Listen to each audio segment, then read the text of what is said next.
To govern others, one must first master the art of governing oneself. The man who knows himself commands an empire within, and he who commands within seldom finds himself at the mercy of those without. Self-knowledge, then, is not a poetic indulgence reserved for monks or idle philosophers. It is the sharpest weapon in the arsenal of those who seek control, whether over fortune, people, or fate.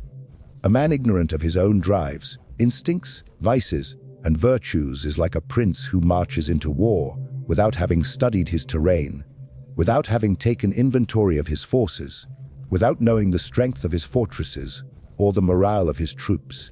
It is necessary, therefore, to speak plainly, most men do not wish to know themselves. They prefer the comforting fog of illusion, where they are always noble in motive, consistent in action, and righteous in consequence. But power, true power, can never arise from such delusion.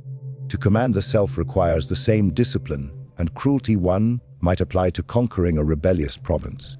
One must interrogate the self with suspicion, audit its habits, and seek out its points of weakness without mercy. To know the self is to understand one's appetites. What drives you when no one watches, what you crave when no punishment deters you. It is to know what you envy, what you loathe, and what you cannot help but admire. A man may speak of justice, but if he envies the tyrant and secretly delights in the fall of his rivals, then it is not justice he worships but power. To know this and admit it is not shameful, it is strategic. For once acknowledged, such a truth can be channeled, it can be used. Self-knowledge also demands the examination of one's fears. The coward never admits his own terror. He cloaks it in prudence, wraps it in the language of caution. But the one who dares to look within and say, "This is the point at which I break," gains an advantage. For he can build fortifications around that weakness. He can test it, train it, and if not eliminate it, then at least contain it. The fear that is named can be planned for. The fear that is denied will sabotage you at the hour of trial. Furthermore, knowing oneself requires acknowledging one's limits, not as a resignation, but as a measurement. The wise ruler does not seek to fight on a field where his soldiers are weakest. Likewise, a man must not pursue a virtue or a course simply because the world praises it. If you are not naturally generous, then orchestrate your reputation to appear generous while remaining frugal in essence. If you are not born courageous, then do not throw yourself into peril to prove otherwise. Rather, find means to achieve your ends without such a display. Self-knowledge gives you options. It makes you dangerous because it makes you precise. Many speak of integrity as though it is the alignment between inner self and outer behavior. But what if the inner self is fragmented, cunning base? Then integrity becomes not a virtue, but a liability. The man who knows himself will not insist on behaving according to an abstract idea of goodness if it renders him ineffective. He will choose efficacy over sentiment, for he understands that in the theater of life, results crown reality, not intention. And this clarity only arises in the mind that has studied itself ruthlessly. There is also the matter of temperament. A man's temperament is not merely a passive trait, it is a battlefield. Some are born cold, others hot. Some seek risk, others avoid it. Some desire admiration, others solitude. To pretend otherwise is to build strategy on sand. The man who knows his temperament can anticipate his own errors, just as he can predict the missteps of others. He knows when he is most likely to make a foolish decision, when anger rises, when flattery seduces, when fatigue clouds judgment. Knowing this, he delays action until reason resumes the throne. To cultivate self-knowledge is, therefore, to become your own advisor, your own spymaster, your own executioner. You learn to detect the whispers of vanity, the treason of laziness, the manipulation of desire. And as in all courts, those who whisper often aim to dethrone the king. The self must not be ruled by its weakest faction. The man who has failed to understand this is forever ruled by moods, impressions, impulses, like a prince governed by his concubines and jesters. Consider that the state most prone to collapse is the one whose ruler is blind to his own flaws. Likewise, a man unaware of his true nature is easily manipulated by others who know how to press upon his hidden levers. The flatterer studies you better than you study yourself. The rival knows what tempts you, what enrages you, and where you feel insecure. Why should you allow another such power? If you do not claim the territory of your mind and soul, others will. Self-knowledge is not mere introspection. It is intelligence gathered for the sake of strategy. It is the map drawn in blood and ink before the campaign. It is the ruthless classification of one's strengths, vices, and habits, not to judge them, but to deploy them. Just as the wise prince does not scorn the traitor, but uses him for intelligence and then removes him when necessary, so too must a man treat the parts of himself that are ugly, base, or inconvenient. A man is born into illusion long before he is capable of choice. From infancy, the world binds him with falsehoods, spoken sweetly by nurses, priests, schoolmasters, and the faceless voice of society. These illusions are not merely lies. They are elegant chains, forged in the name of morality, humility, decency, and hope. They tell him what is good, what is evil, what he ought to desire, and what he must fear. But these constructions serve not the man himself. They serve those who benefit from his submission. To find the true self, he must cast off these ornaments of deception and see himself and the world as they are, not as they are dressed. Society teaches that it is noble to be meek, admirable to be content, holy to forgive, and humble to remain in the shadows. But one must ask, who prospers from these virtues? The rulers, the priests, the masters of commerce. They thrive because the multitude has been tamed. Illusion is the architecture of control. It convinces the strong to feel guilty for their strength, the cunning to be ashamed of their insight, and the ambitious to apologize for their hunger. When a man begins to unearth his true self, he will often find that his instincts are not sick, but suppressed, not evil, but inconvenient to the order that surrounds him. To strip away illusion is to undergo an internal war. The self that has been groomed by society will scream as it is dismantled. It will cry betrayal, fear chaos, and demand compromise. But that voice is not the true self. It is a mask fixed to the face by hands not your own. This mask smiles when it should rage, submits when it should command, and restrains desire in the name of civility. The man who tears this mask from his face will not become monstrous, as he is warned. He will simply become ungoverned by the false gods of public approval. Begin by discarding the illusion that all men are equal in desire or capacity. This lie is repeated endlessly, not because it is true, but because it flatters the weak and keeps the capable in doubt. Not all men are fit to lead, just as not all stones are suited for the crown of a fortress. To believe otherwise is to invite ruin. One man is made for war, another for counsel, another for servitude. Knowing which you are is not arrogance, it is clarity. The illusion of equality blinds the hawk into thinking he must peck grain beside the chicken. Another illusion to be shattered is that of moral consistency. The world praises those who appear pure, who claim to follow one code without deviation. But life does not obey such neat formulas. The man who insists on behaving identically in all circumstances is no more virtuous than the builder who uses the same tool for every task. The truth is that men must be supple in principle if they are to survive and flourish. What serves in peace may destroy in war. What protects the friend may betray the stranger.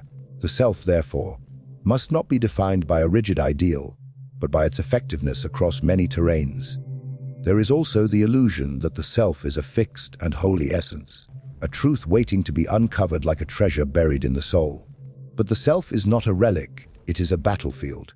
It is not found, it is created.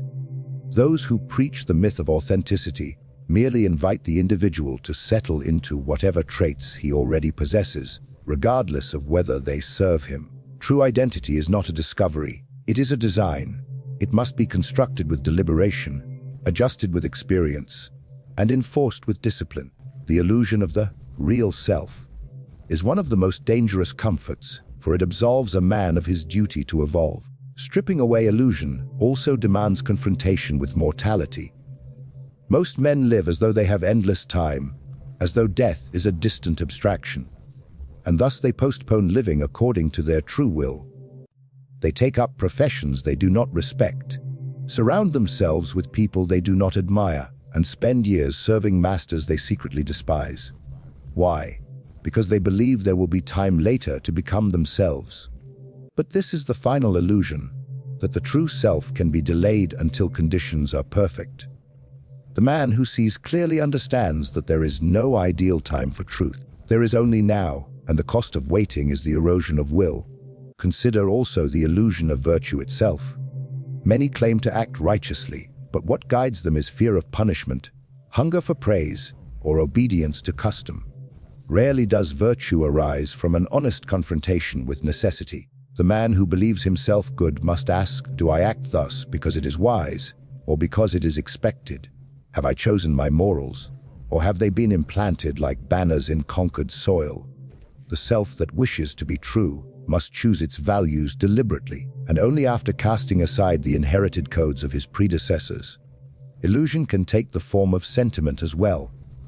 The belief that one must forgive, must forget, must reconcile.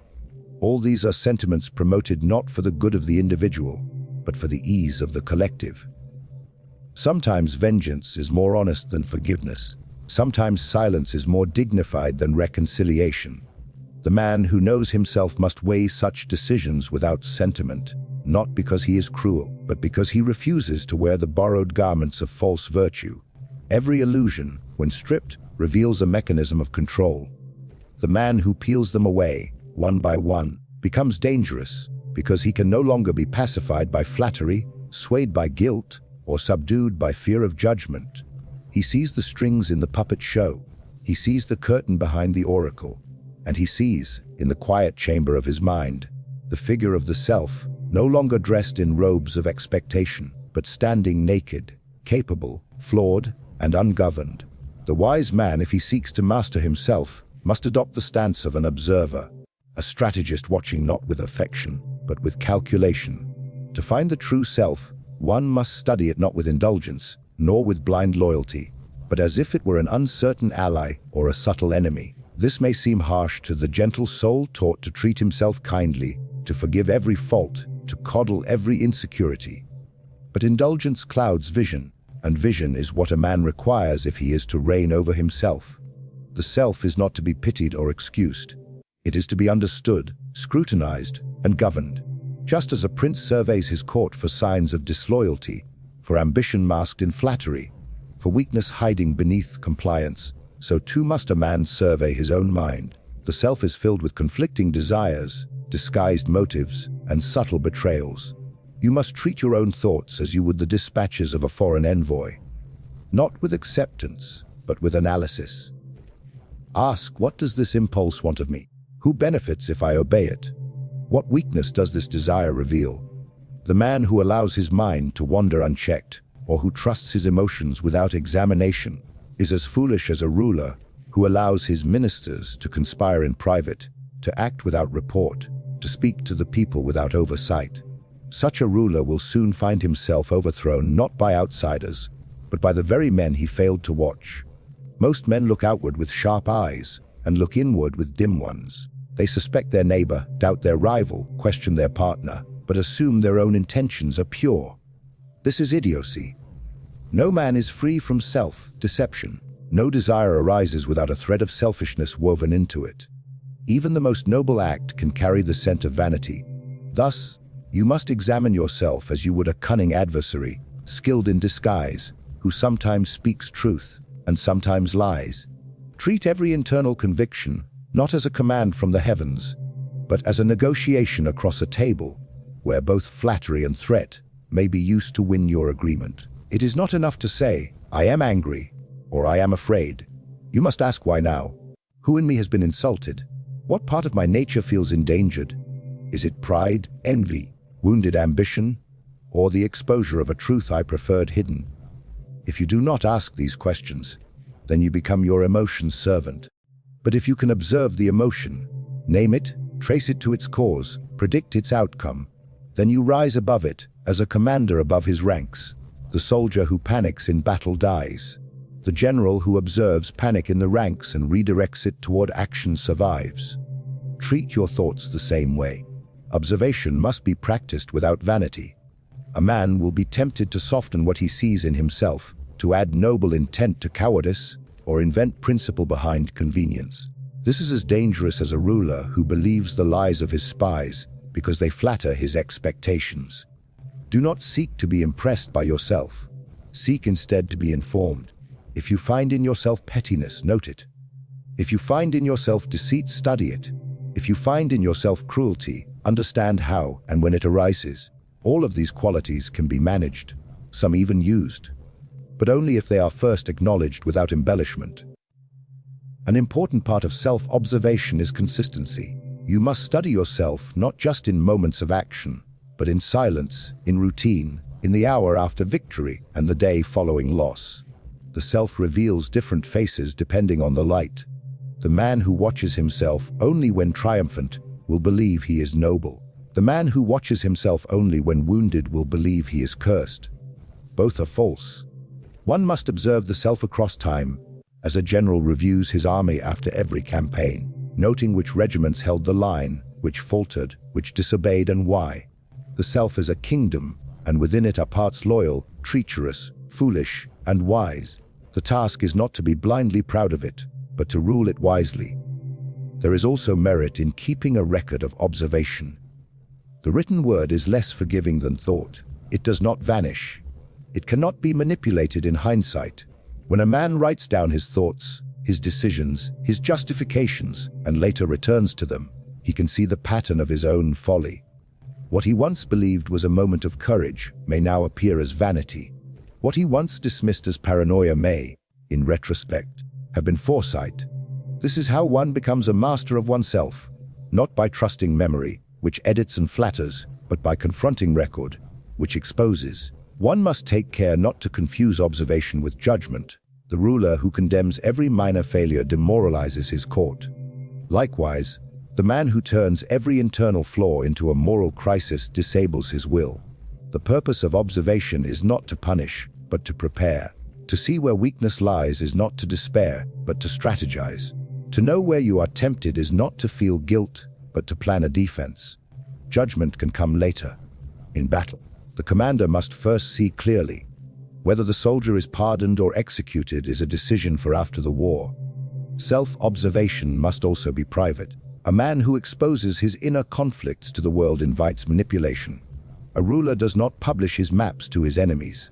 Likewise, the details of your inner terrain, your doubts, your ambitions, your secret inclinations, must remain within your command. Even your allies need not know the full extent of your workings. Their loyalty should be to your results, not your reasons. You may choose to feign vulnerability when it serves you, but you must never confuse performance with reality. Your true self, once discovered, must be guarded as a citadel is guarded from spies and traitors. To observe oneself as a rival is not cruelty. It is necessity. A man's nature is not a burden to be denied, but a force to be understood and directed. It is neither curse nor excuse. It is raw material, like iron to the blacksmith, or stone to the builder. Those who teach suppression in the name of virtue would have a man destroy the very engine that gives him strength. They call it discipline, but it is often submission. They preach that one must kill desire to be pure, silence anger to be just, erase pride to be humble. But a ruler who dismantles his army for the sake of peace is soon ruled by the sword of another. The same is true of the man who abolishes his passions in pursuit of an abstract perfection. He renders himself defenseless. Your nature is not chosen. It is inherited, shaped by blood, by time, by the silent history of instincts formed before you could speak. You may refine it, shape it, weaponize it, but you cannot uproot it. The man who attempts to become another kind of being, under pressure from his culture or from his priests, will fail and suffer. He will behave as the lion who trains to eat grass confused, weakened, ridiculed, and starving. But the man who studies his temperament, its rhythms, its hungers, its reflexes, and learns to direct it, finds in it an unmatchable power.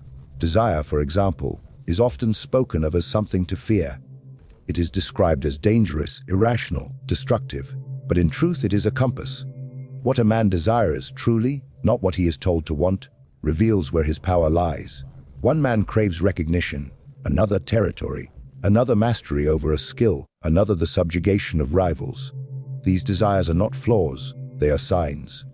The wise man does not scold himself for what he craves. He investigates it. He traces it to its source. He asks, what will this hunger make of me if I answer it? What will it cost me if I deny it? The goal is not abstinence. It is understanding and control. A wild horse must be broken, not slaughtered. Once bridled, it becomes the swiftest means to conquest. Similarly, anger is denounced as sin, as loss of control. But it is more often the expression of a violated instinct, a reaction to trespass, insult, betrayal. It is the voice of the self demanding boundaries. The man who suppresses all anger becomes the favorite prey of manipulators. He smiles when he should bare his teeth. But the man who listens to his anger, who studies when it arises and learns how to summon or silence it, becomes formidable. He can strike when the time is right and, more importantly, knows when to withhold his fury for maximum effect. Envy is another trait that moralists rush to condemn. Yet envy reveals your aspirations more clearly than admiration ever could. The man you envy is the man you could become if you were honest about your ambition. Envy is not a sickness to be cured, but a signal to be decoded. Ask yourself, what quality in him threatens me? What advantage does he hold that I secretly crave? If it is power, pursue it. If it is discipline, train it. If it is influence, learn its language. Let envy become your teacher, not your jailer. Let it provoke transformation, not resentment. Fear, too, is not always the enemy. It sharpens the senses. It tests the will. It is nature's way of placing a mirror before you and asking whether the thing you claim to want is worth the cost. To deny fear is to stumble blindly. To accept it and move through it with calculation, that is courage. The man who acknowledges fear without letting it dictate his course becomes more dangerous than the one who feels nothing at all. Emotionless men make poor kings. They neither inspire loyalty nor understand rebellion. The man in touch with his fear, his anger, his hunger, he understands the court of human nature and can rule it. What weakens a man is not his nature, but his refusal to take responsibility for it. The coward blames his temper. The slothful man blames his laziness. The seducer blames his lust. In all these cases, the man acts as though his nature is a tyrant and he its prisoner. But the truth is simpler and more brutal. He has abdicated command. He does not harness his nature. He obeys it blindly or denies it impotently. The ruler who ignores the tendencies of his people will face revolt. The man who ignores his own tendencies invites the same chaos within. Mastery does not mean extermination. It means hierarchy. The true self must be sovereign over its drives, not their victim. But sovereignty does not mean tyranny. Just as a wise prince knows how to reward the loyalty of his soldiers and punish only when necessary, so too must a man learn how to satisfy his nature in ways that serve his ends. To deny pleasure entirely is foolish, for it makes life brittle and bitter. But to chase pleasure without strategy is ruin. Temperament must be guided, not shackled. Passion must be informed by purpose.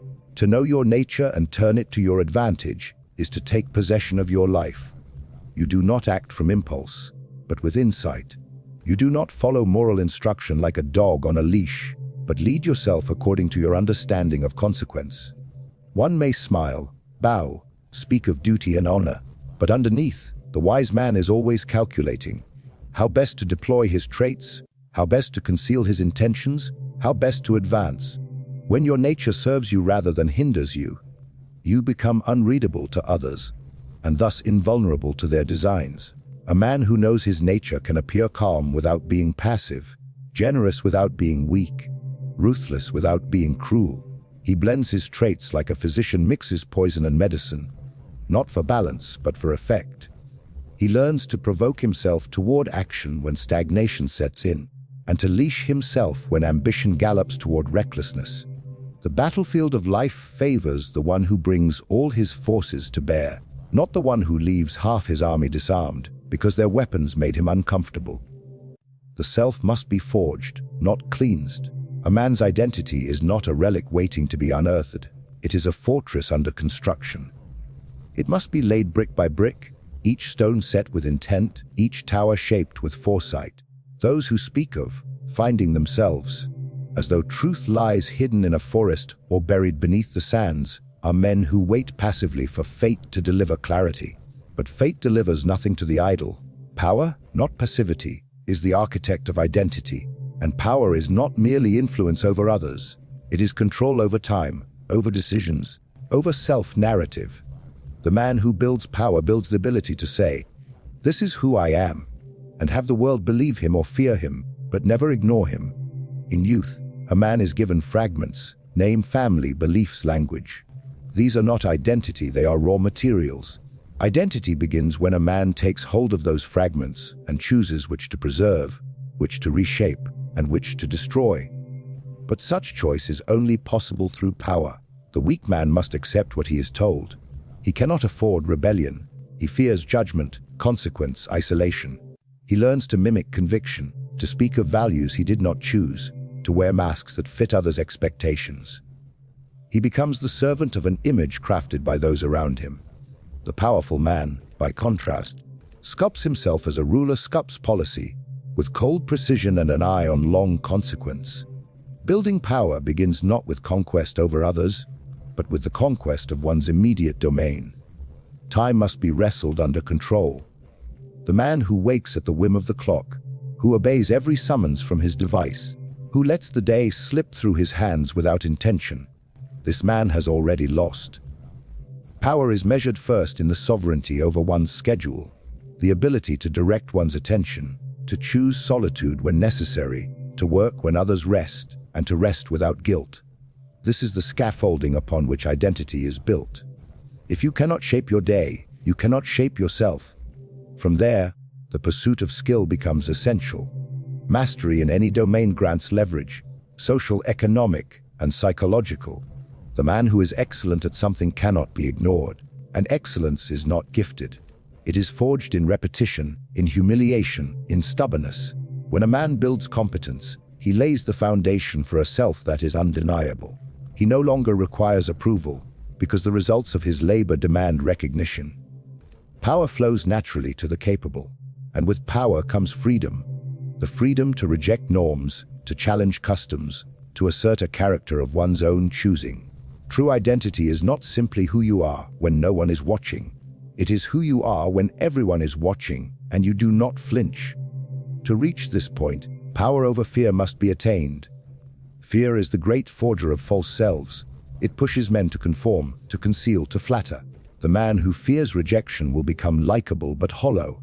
The man who fears failure will become cautious but small. But the man who fears nothing but wasted potential will become dangerous. He will speak not to please, but to shape. He will act not for comfort, but for legacy. There is also the power of perception.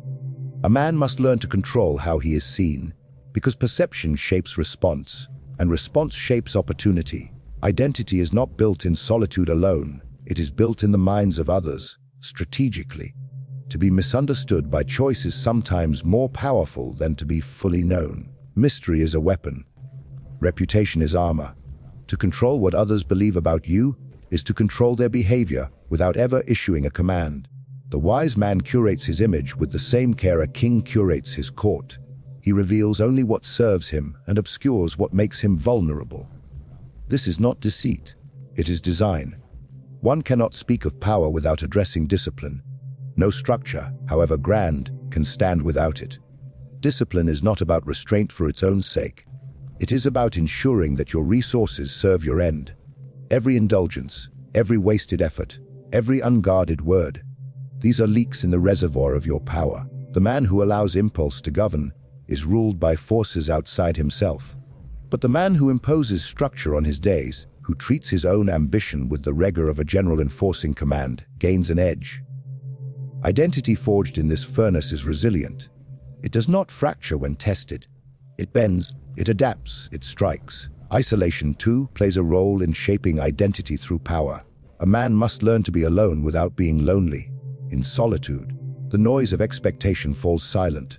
In solitude, the voice of the true self grows loudest. But this voice can only speak clearly to one who has the courage to hear it without distraction.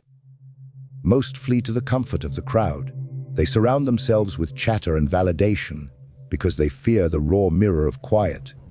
But the builder of identity must confront himself in stillness, where there is no applause to seduce him and no condemnation to weaken him.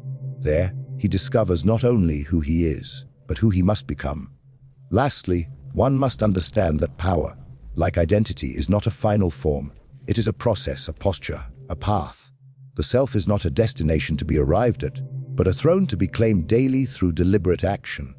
You are not finished once you gain clarity, or respect, or dominance. You must maintain them. Just as a city must be defended even in peace, so must your chosen self be protected against erosion, compromise, and laziness. Power does not preserve itself. It must be renewed, asserted, and refined. Thus, to shape identity is to pursue power not for its own sake, but as a necessary condition for self-authorship. Only when a man holds the reins of his own fate, when he answers to no false master, when he acts with intent and speaks with purpose, can he say that the self he displays is the self he commands. To know oneself is not to gaze gently into a mirror and await revelation, but to seize the mirror, shatter its illusions, and examine each shard with ruthless intent. The journey to the true self is not for the idle dreamer or the moral romantic. It is the path of the strategist, the builder, the sovereign. It demands the stripping away of borrowed beliefs, the dissection of internal forces, the calculated embrace of one's nature, and the construction of a self not discovered but forged. You are not a passive heir to identity. You are its architect and its ruler. Let others drift in sentiment and superstition. Your task is to dominate the self as a prince dominates his state with vision, with cunning, and above all, with power.